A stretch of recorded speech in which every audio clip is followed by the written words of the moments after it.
Have you ever seen man-eating sand? Don't be fooled by how thin and hair-like it looks. It can devour a living person until nothing remains but bones.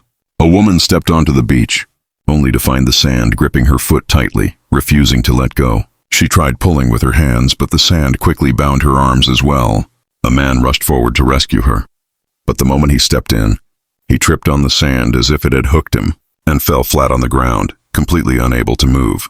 Everyone else stood there in shock, still confused about what was happening, when suddenly, the screams of the two trapped victims rang out. The woman cried out the man's name. The man tried lifting his head with all his strength, but by then, half of his face had already been devoured by the sand.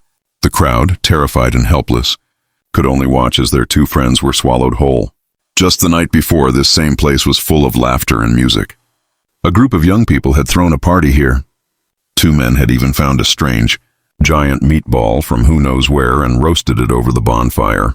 By morning, when the woman woke up groggily, she discovered that everyone on the beach had vanished. Only piles of clothes remained. Then she saw a small bird hopping along the sand, searching for food. Suddenly, something unseen grabbed it. Right before her eyes, the bird was dragged under the sand and disappeared. Realizing the danger, the woman quickly warned her friends not to touch the sand, but it was already too late, leading to the terrifying scene from the beginning. Now everyone huddled inside the car, too afraid to step out. But the woman, desperate to uncover the truth, stretched out her hand toward the sand. A shocking sight appeared. Countless hair-thin tendrils emerged from the sand's surface, writhing and grasping. No one could imagine that such fragile-looking things were capable of devouring an entire human being. Meanwhile, a man named Da Zhuang finally woke up.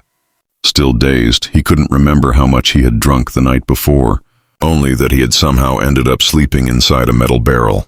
Struggling to break free, he shook it violently, but his friends hurriedly warned him about the monster in the sand, and how many had already been killed. Hearing this, Da Zhuang calmed down. The group stayed put, not daring to move, hoping the creature might disappear on its own. But as time dragged on under the blazing sun, they grew parched and dizzy, on the verge of heat stroke. Their food inside the car was running out.